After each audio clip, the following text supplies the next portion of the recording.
Bienvenidos a las jornadas Mirando al Derecho de Familia desde el Derecho Tributario. La verdad que nos pone muy contentos que dos institutos como el Derecho de Familia, presidido por el doctor Pedro Direla, y el Instituto de Derecho Tributario, presidido por el doctor Germán Krivokapich, hayan organizado un evento como este. Los disertantes son el contador Daniel Dubín, los doctores Javier Fernando Díez, Marcelo Martínez Alberete, Germán Krivokapich, Tomás García Bota. A medida que vamos presentando a los disertantes, vamos a dar un breve currículum, ya que son muy extensos y llevaría mucho tiempo dar cada actividad que han realizado.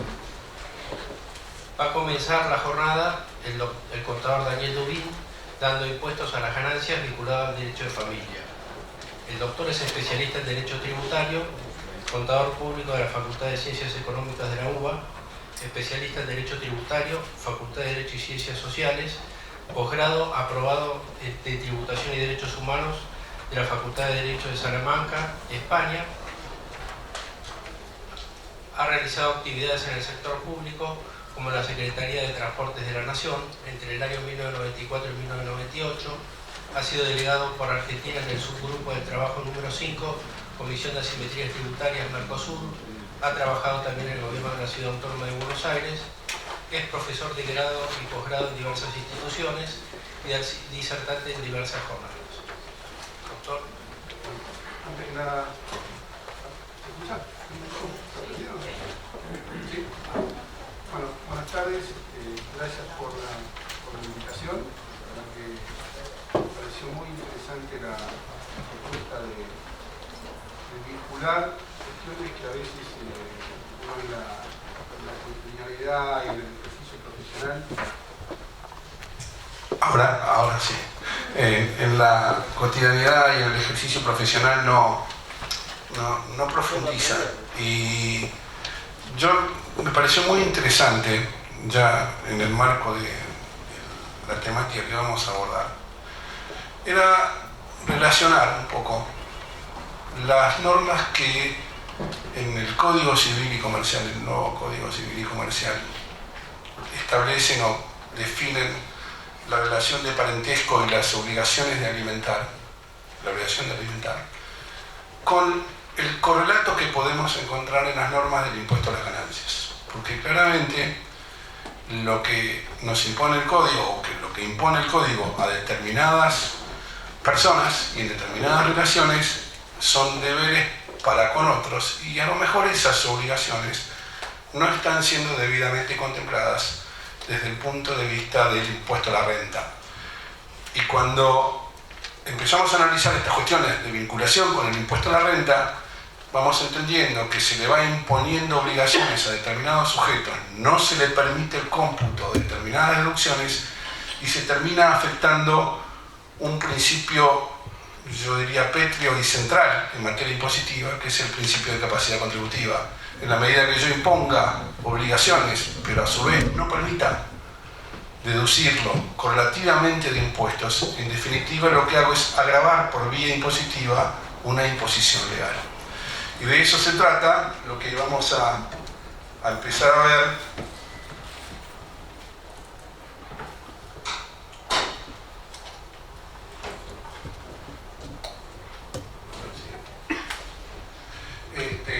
vamos a empezar a ver a través de la charla de hoy. Entonces, el primer punto donde quise hacer foco es justamente en esto, en las definiciones del Código Civil y Comercial en materia de parentesco y deber de alimentar.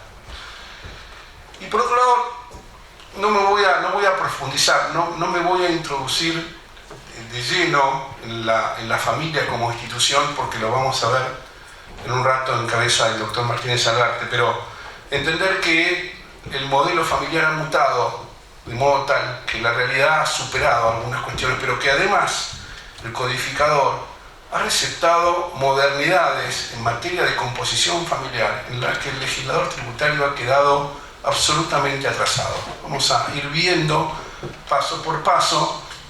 Uno podría dar un montón de definiciones de familia. Creo que por la extensión y por la composición lo va a hacer Marcelo, simplemente entender que el modelo familiar tradicional, ese que venía y que era esposo, esposa, hijos y componentes familiares por lazos sanguíneos, ha mutado de una manera absoluta en los últimos años, que ha adoptado formas que han recibido tratamiento y recepción jurídica en el código y que el legislador en materia tributaria sencillamente ha ignorado. Y simplemente plantear como base del análisis de todo esto es la familia en la Declaración Universal de Derechos Humanos, donde toda persona tiene derecho a constituir una familia, y algo fundamental que voy a tratar después, pero lo planteo y lo extraigo de este tratado, es la mujer en estado de gravidez. ¿Qué recepción tiene la mujer en estado de gravidez desde el Código Civil Comercial y qué tratamiento recibe en materia impositiva? Una necesaria, lo que se plantea desde el principio, anticipo las conclusiones desde el principio, es la necesaria adecuación de las normas tributarias a las disposiciones del Código Civil. Las deducciones por carga de familia no pueden ser deducciones simbólicas, no puede ser un número que no represente el verdadero costo de sostener, el verdadero cumplimiento del deber de alimentar. El derecho que tiene el sujeto a ser alimentado y la obligación que tiene el alimentante tiene que tener vinculaciones, tiene que entender y tiene que estar vinculado con la cuestión impositiva. Es imposible disociar una situación de la otra, es un sinsentido mirar un solo costado, imponer obligaciones y al mismo tiempo no reconocerlas en el otro costado que tiene que ver con el nivel de vida del alimentante y del alimentado.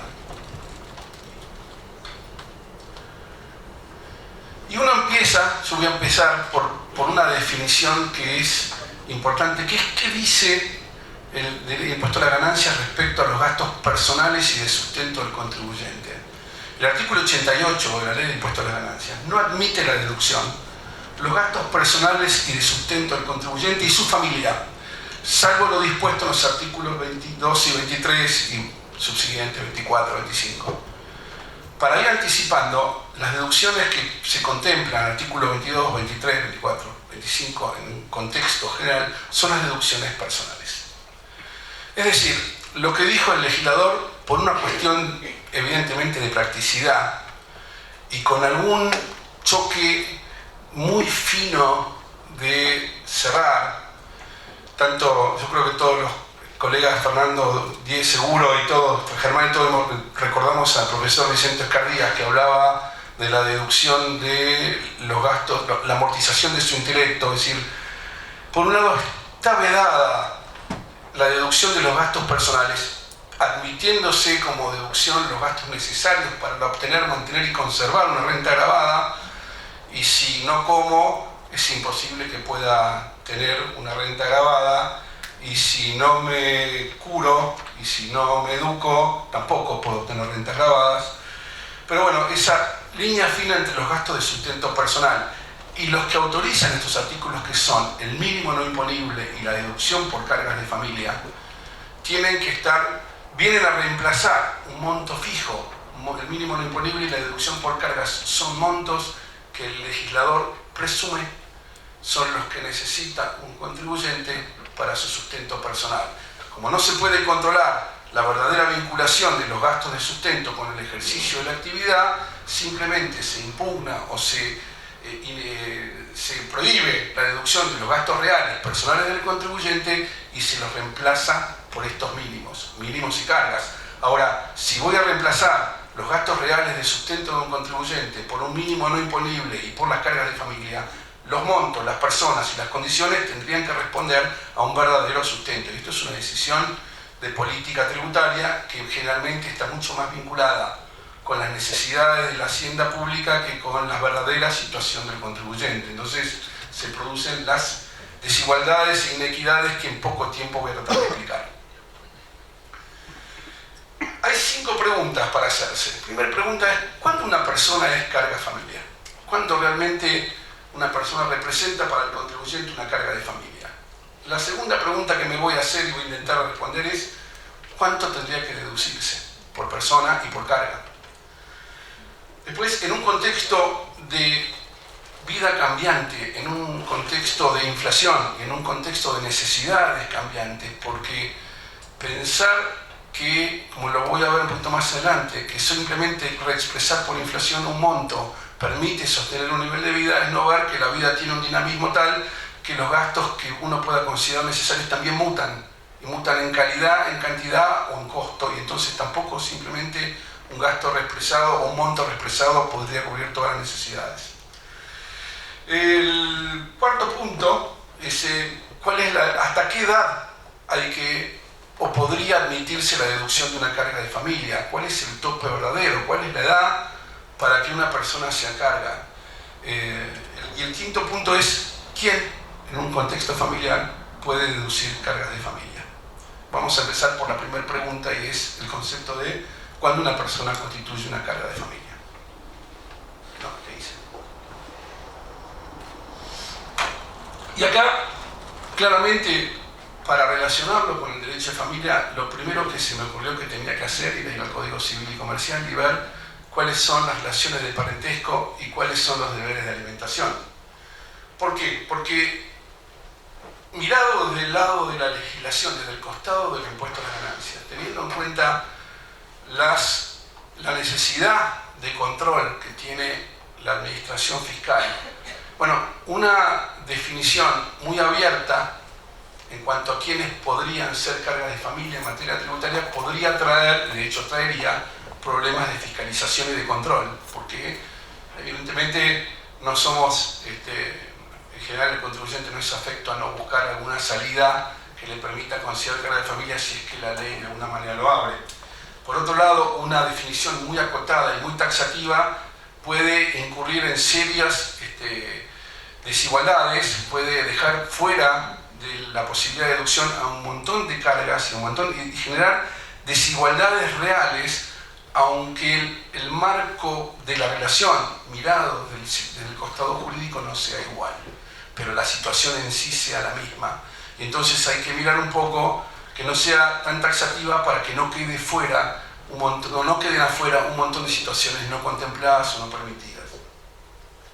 Porque esta vulneración una vulneración tan restrictiva de quienes pueden ser deducibles, como dije al principio, puede afectar el principio de capacidad contributiva y también el principio de igualdad.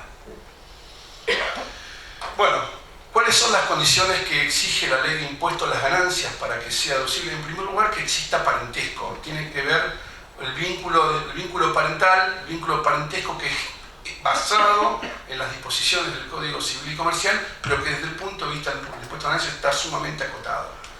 Además de ser pariente, tiene que estar a cargo efectivamente del contribuyente. Tiene que ser carga pura, y acá se trata de limitar el hecho de que no sea carga aquel contribuyente que perciba, o aquella carga del contribuyente que tenga ingresos por cualquier tipo superiores al mínimo no imponible, y además tienen que ser menores de 18 años o incapacitados para el trabajo.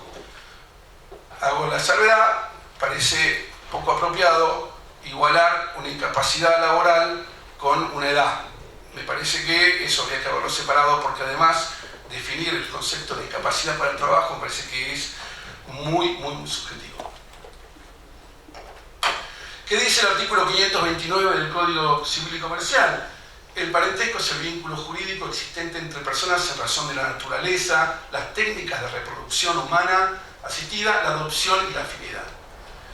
El parentesco por afinidad es el que se crea entre la persona casada y los parientes de su cónyuge.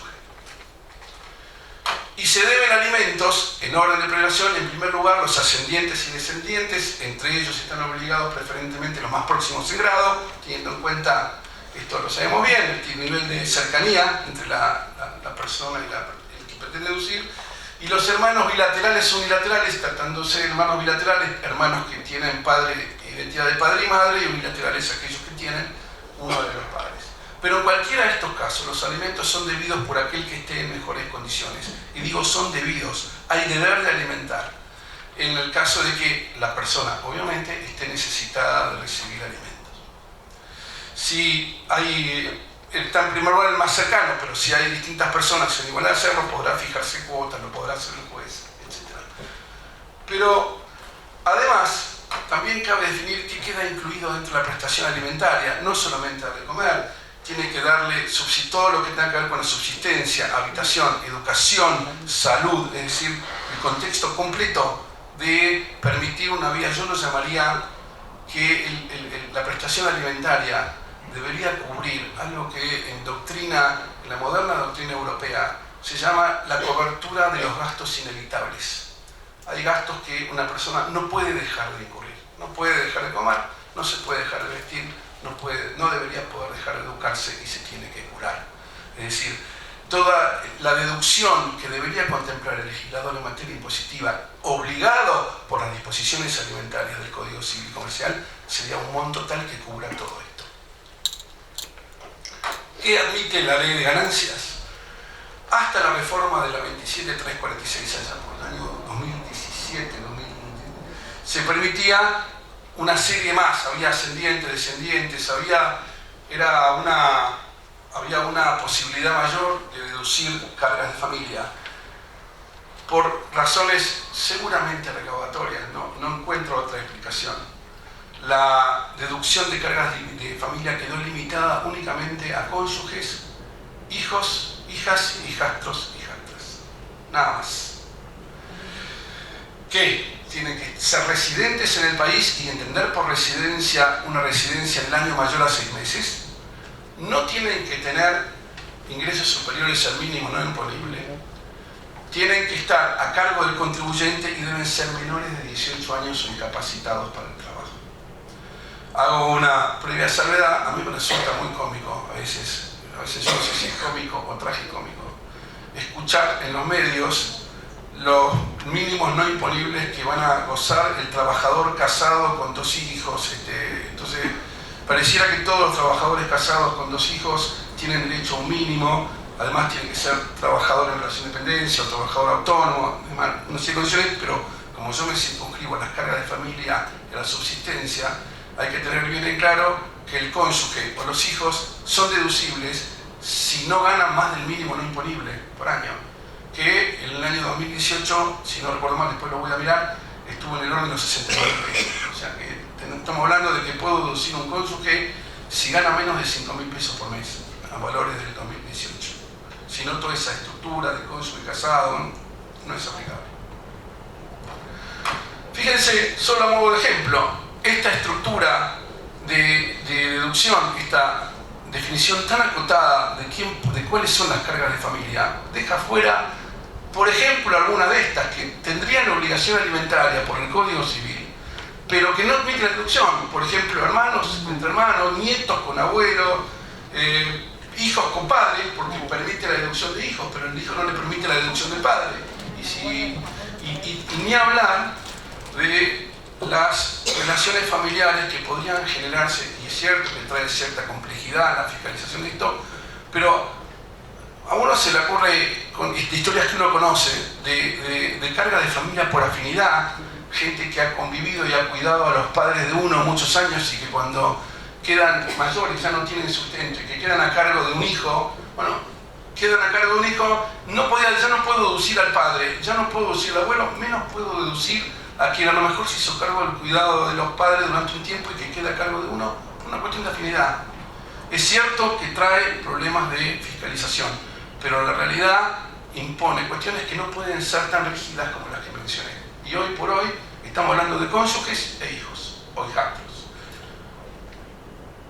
La adopción por cónyuge, todos sabrán cuando se perfecciona el matrimonio, las condiciones del matrimonio, el artículo 406 del Código Civil, el consentimiento, la generación de un deber de alimentos entre los cónyuges y todo lo que tiene que ver con el régimen del matrimonio absolutamente reglado en el Código Civil. Lo que sucede es que el nuevo Código Civil ha establecido otra modalidad formal de convivencia que no es el matrimonio, y son las uniones convivenciales, que tienen formalidad porque se presenta, hay un acuerdo, se formaliza, se expresa un consentimiento. Díganme en la realidad económica si hay alguna diferencia entre un matrimonio, en la vida diaria, si hay alguna diferencia entre el conviviente y el cónyuge, en cuanto a las obligaciones que tienen y en cuanto a la forma de convivencia y las obligaciones que se crean y el vínculo que se crea. No hay absolutamente ninguna diferencia. Lo que hay acá es claramente una omisión del legislador tributario que viene atrás de una legislación del derecho privado y no recepta toda esta modalidad. La unión convivencial tiene recepción en el Código Civil, pero no está previsto en el impuesto a las ganancias. Y en este sentido, como vamos a ver un poquito más adelante, el fisco es bastante, y lógicamente es bastante restrictivo en cuanto a su interpretación. Pero, volviendo todavía más, y a pesar de, con el riesgo de ser reiterativo, no permitir la deducción del conviviente pone y viola el principio, para mí, en mi opinión, claramente el principio de igualdad, porque estamos en igualdad de situaciones y el principio de igualdad es igualdad ante igualdad de situaciones. Y la convivencia, en la realidad económica, en la significación económica de la vida cotidiana, es exactamente lo mismo. Y sin embargo, puedo deducir un cónyuge y no puedo deducir un conviviente. Solo por curiosidad, se me ocurrió ver qué opinaría el fisco si le preguntaran si se puede deducir un conviviente. Si bien esto es cierto, que viene de una respuesta que es anterior a la modificación del código, en una pregunta frecuente que le hicieron al fisco en el año 2006, la pregunta fue: ¿puedo declarar como carga de familia a conviviente, tío, sobrino y cuñado? Tengan en cuenta que además en ese momento la posibilidad de deducir parientes era más amplia. La respuesta del fisco fue muy desarrollada, muy fundamentada. Dijo no, porque no está en la ley de ganancias. Bueno, yo si fuera el que tenía que contestar, creo que hubiera contestado lo mismo, porque no puede legislar el que va a contestar una consulta frecuente del fisco. No es él al que le corresponde dar una respuesta. El que fue, no sé quién habrá sido, no lo conozco, lo que hizo fue leer la ley y respetar el principio de reserva de ley. No puede hacer otra cosa. Es decir, cuando uno dice la DGI no permite la deducción, la DGI no puede permitir otra cosa que lo que nos diga el artículo 23 de la ley. Entonces, por más primario que suene esta respuesta, es la que tenía que darse. El problema no está en la respuesta a una consulta, el problema está en la ley. Vamos a la deducción por hijos, hijastras. Y acá, ¿qué doble estándar tenemos, no? Yo no voy a decir que esta frase la pensé mucho, no quiero que se piense que estoy dando ni tomando partido en una cuestión tan sensible.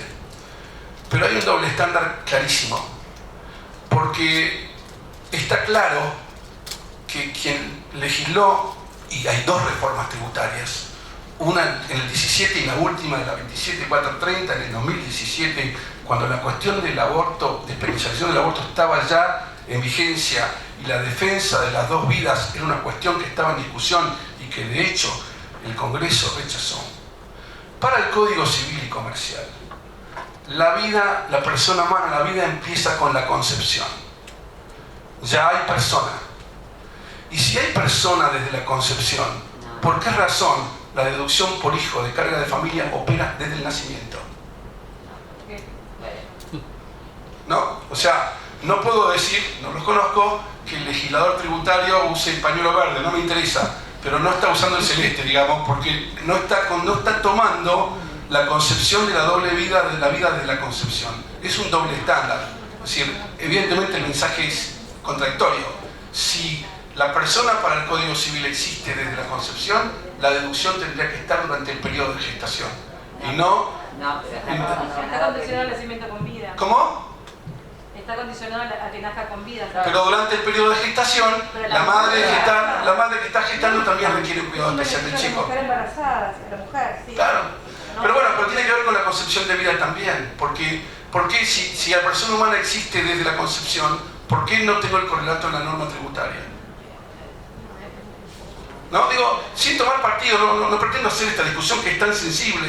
Digo, encuentro una contradicción en esto. Porque... Son gastos reales. ¿Mm? Además, son gastos Por supuesto, que por ahí puede pasar hay un subsidio prenatal, creo que hay una asignación familiar, pero tiene que ver con el carácter de la persona como deducción, como tal, no con el cuidado de la embarazada, que tiene que ver con el cuidado de la embarazada, que evidentemente tiene que tener cuidado si que su renta se va a ver afectada por el cuidado del proceso de gestación. O sea, insisto, es un tema muy sensible para entrar en el fondo de la cuestión, no me interesa, digo, simplemente muestro la diferencia. Para el Código Civil, la persona existe desde la concepción, para el derecho tributario, para la ley de impuesto a las ganancias, es deducible desde que nace. Y por los periodos que van desde el nacimiento hacia adelante. Es mostrar una diferencia, que creo que existe, esto es indudable. Otras cosas especiales, los hijos por adopción. La ley de impuesto a las ganancias acepta la deducción de hijos adoptados. Hay tres tipos de adopción: la adopción plena, donde el adoptado tiene el carácter de hijo pleno y tiene vínculos ya jurídicos con la familia del adoptante; la adopción simple, donde si bien tiene el carácter de hijo, la relación con la familia del adoptante no genera obligaciones; y la deducción de integración, cuando se adopta al hijo de la cónyuge del conviviente y genera la obligación de sostenimiento.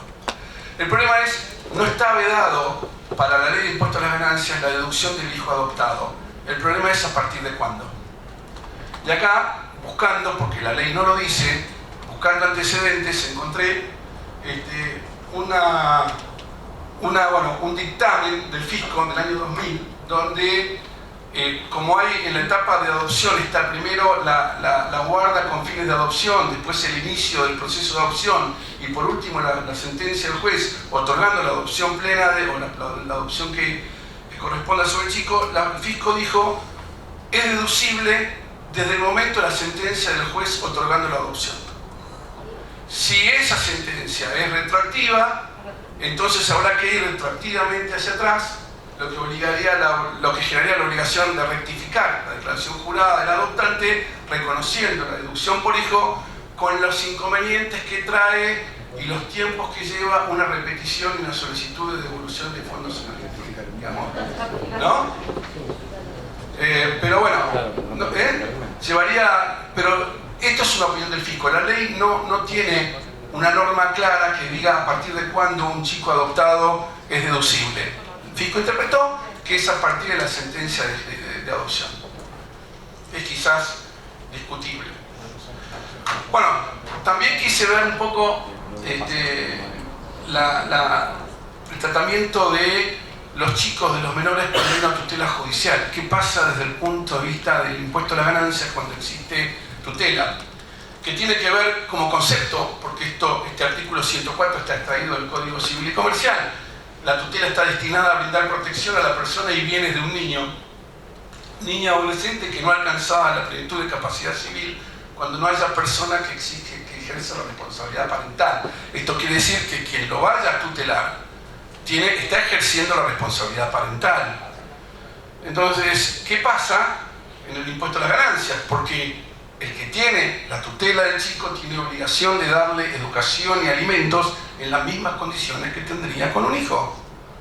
Es decir, tiene obligación de cuidar, de proveer todo lo que y administrar, si es que los chicos sujetos a tutela tienen patrimonio, administrar el patrimonio, lo cual podría relativizar la cuestión de la deducción con carga de familia, o si no tiene recursos suficientes, tiene que reclamárselo al pariente que tenga recursos para sostenerlo, y a lo mejor el tutor es el que tiene los recursos para sostenerlo. Entonces, ¿qué pasa con los chicos bajo tutela judicial? ¿Son deducibles del impuesto o no? Una consulta que se le formula a la ciudadanía y en los mismos términos que hablábamos de los convivientes, que contestó: se puede considerar como carga de familia a los menores bajo tutela judicial. Esta consulta es del 2015. El fisco contestó: no, los menores de edad bajo tutela legal no se encuentran taxativamente contemplados en el artículo 23 de la ley de impuesto a las ganancias. Por ello, los mismos no integran el concepto de carga de familia. Si bien tenemos o tiene el tutor la responsabilidad de velar por el chico tutelado, no puede deducirlo. Y como esta es una reunión conjunta, no podía dejar afuera los efectos que puede traer en esto de los hijos, los efectos de la cuota alimentaria. ¿Por qué lo traigo? Porque la persona, Silva Valeria Cari, los hechos fue que el fisco, en función de los depósitos que tenía en su cuenta bancaria, determinó que no podía ser monotributista. En realidad, lo que ella estaba recibiendo era la cuota alimentaria de su ex marido. O sea, en definitiva, debe haber sido una buena cuota, pero a tener cuidado, porque el fisco, como a veces mira cegadamente ciertas cuestiones, la excluyó del monotributo y tuvo que ir a justificar que lo que estaba recibiendo era la cuota alimenticia y no ingresos que superaban los mínimos fijados por el monotributo. Segunda pregunta. ¿Voy muy mal con tiempos? Impecable, impecable. ¿Me quedan 10? No, impecable, media hora. Tengo 50 más de estas. Vamos a ir lo más rápido que pueda. ¿Cuál sería el monto deducible? ¿Cuánto? Porque tengo una exigencia de alimentos, una exigencia de cuidado. El monto de deducción tiene que ver con una decisión política del legislador de turno, pero tiene que tener en cuenta dos cuestiones. Por un lado, el principio de generalidad. Cuando digo generalidad es todas las cargas, las deducciones tienen que ser iguales para todo el mundo, porque cuando estamos hablando de cargas de familia, estamos hablando de la satisfacción de necesidades básicas. Y necesidades básicas, después podemos entrar a discutir un enorme rato qué son necesidades básicas. Seguramente las necesidades básicas de mi mujer por lo menos están en un rango que difiere de otro, digamos, ¿no? Digo, ¿qué se entiende por necesidades básicas? Es una cuestión muy subjetiva. Pero lo que es cierto es que en principio, definido un nivel de necesidad básica, el rico y el pobre tienen las mismas necesidades básicas.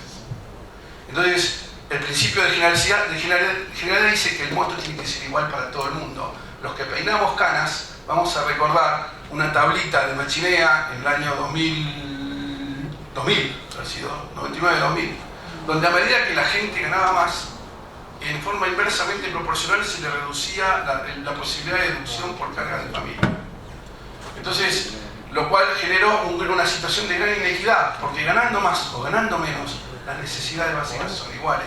No se puede atar la cobertura de las necesidades de gastos inevitables a los niveles de renta. En todo caso, lo que tendrá que hacerse es fijar un nivel de necesidad básica tal que la diferencia entre los ingresos de la persona y la cobertura de necesidades básicas quede adecuadamente sujeta a impuesto, si es que corresponde. Y por otro lado, el principio de suficiencia, como yo decía, tiene que ser un monto tal que permita la cobertura de gastos inevitables. Y esto es, entiendo que se genera también esa tensión entre la necesidad de cubrir las necesidades de la gente y por otro lado las necesidades de cubrir las necesidades de la hacienda pública como bien jurídico tutelado. Pero esa tensión en definitiva no puede conspirar contra la calidad de vida del ciudadano ni generar injusticias en cuanto a en materia de imposición. Basta recordar qué fue lo que pasó en los últimos años cuando los mínimos no se ajustaban. Entonces la inflación generaba y sigue generando estragos, como vamos a ver, en relación a los montos nominales de renta y qué se puede deducir como gastos, que además son crecientes, pero que para la legislación del impuesto a las ganancias quedan fijos. Solo como ejemplo quise mostrar lo que estuvo vigente anual para el año 2018 y lo que está vigente a marzo del 2017.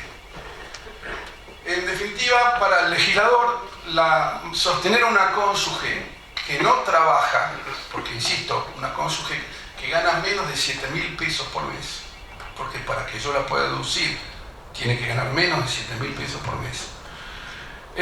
En principio, en este esquema, sostener un cónyuge, o una cónyuge que gana menos de 7.000 pesos daría lugar al derecho a deducir 6.600 pesos por mes. Así como deducir un hijo de menor de 18 años o incapacitado para el trabajo da lugar a deducir 3.300 pesos. Montos evidentemente a simple vista que parecen insuficientes y es lo que genera claramente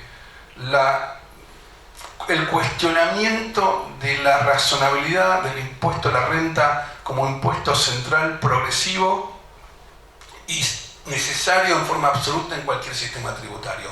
Pero estas distorsiones estructurales, estas deficiencias generan el rechazo sistemático a un impuesto que justamente debiera ser valorado por lo justo y no por lo inequitativo.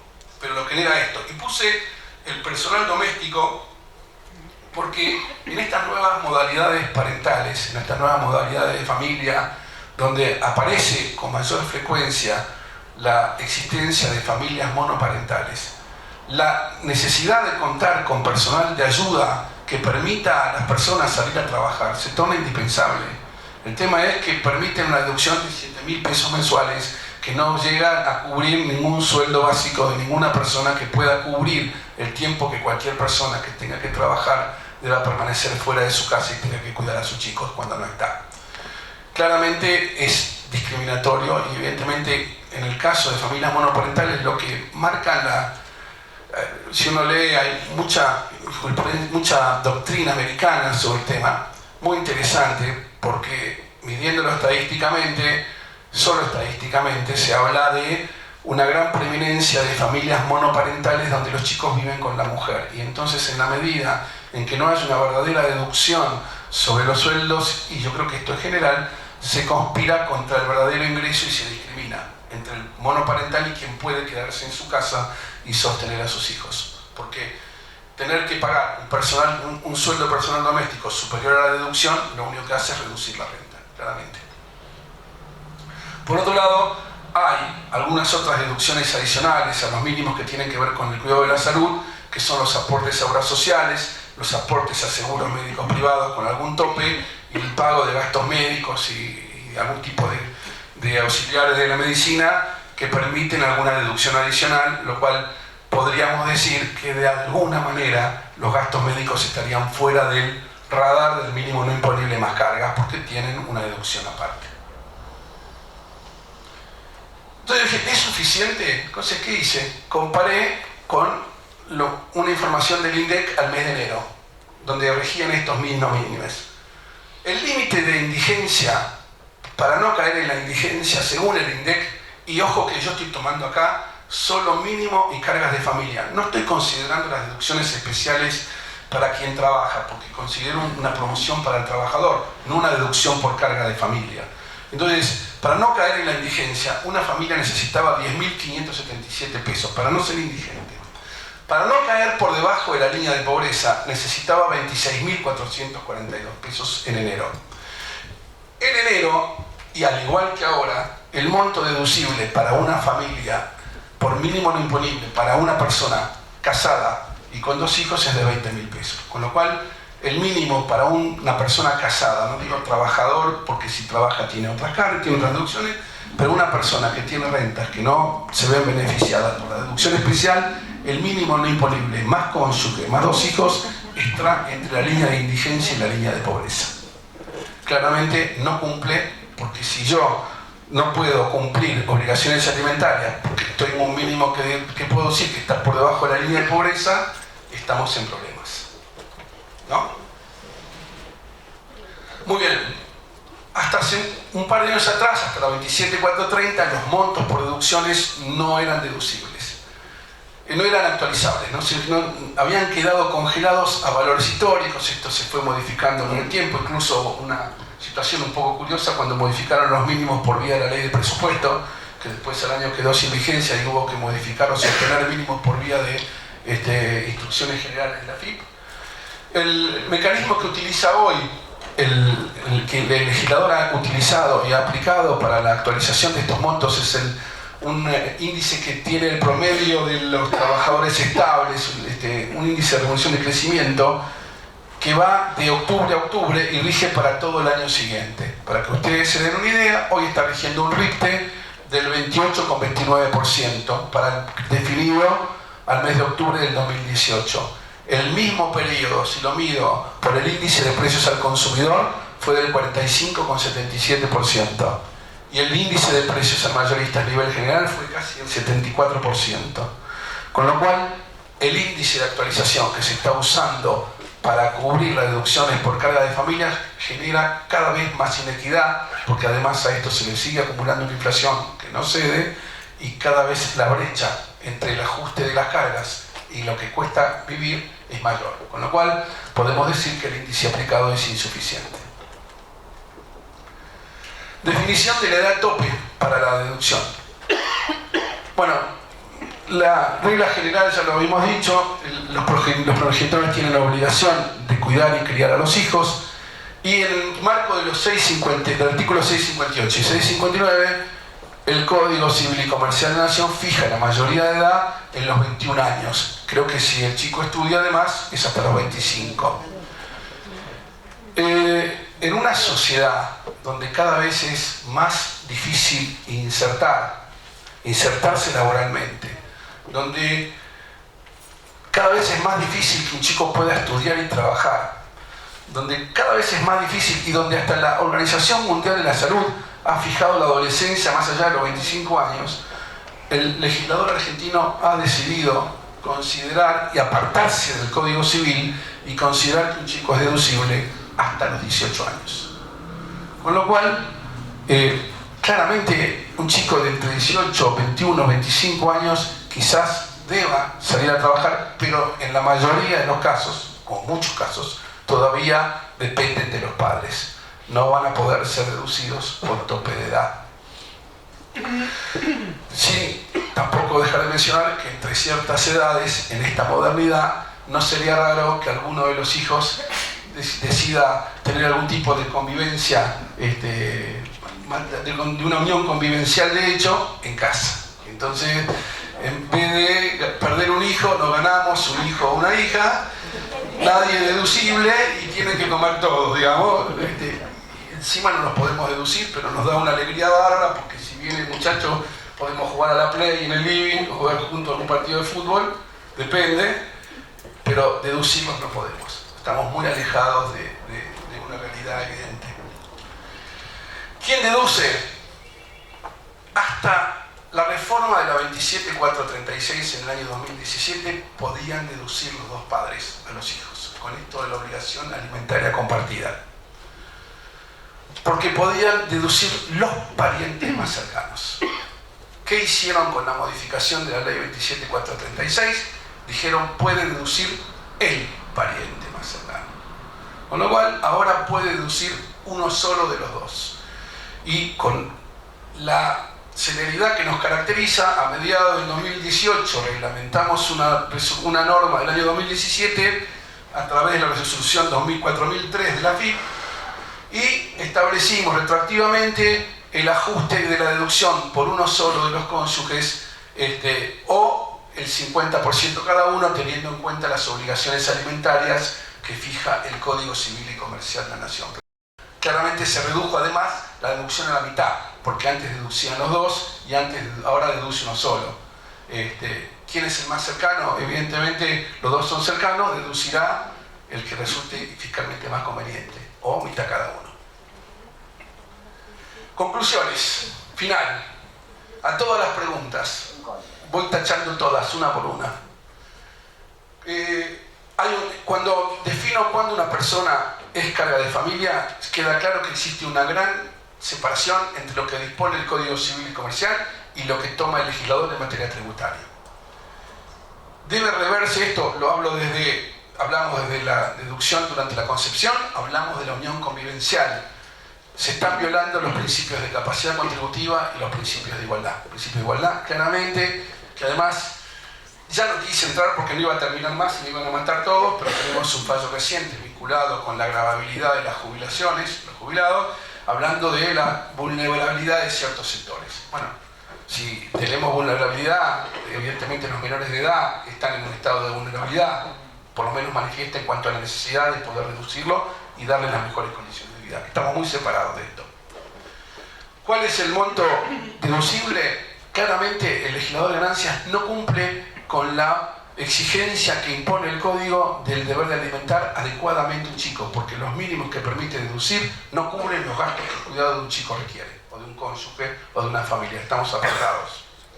El mecanismo de actualización no responde con lo que debiera ser, que es el mantenimiento contemplando los verdaderos efectos inflacionarios del aumento del costo de vida y el costo de mantener una familia. El tope de edad no se contempla ni se condice con lo que es el criterio mundial. Incluso tuve oportunidad de leer algún tratadista español que estaba sugiriendo el tope de deducibilidad en España en los 30 años. Bueno, ya los 30 años están un poco grandes para ser deducible, pero 18 años claramente no es una persona que sea independiente en general, en la mayoría de los casos de su familia. Y quien deduce, claramente vuelvo al principio, al no contemplarse adecuadamente quiénes son deducibles, tampoco queda bien con relación al código quién puede deducir. Yo, si tuviera a cargo a mi madre, no la podría deducir, y es mi madre, y no puedo. Con lo cual, sí tendría el deber alimentario desde el Código Civil, pero no tendría correlato desde el punto de vista del impuesto a la ganancia. Y con esto me contesté las 5 preguntas. La ley de impuesto a la ganancia no cumple con el Código Civil y Comercial de la Nación.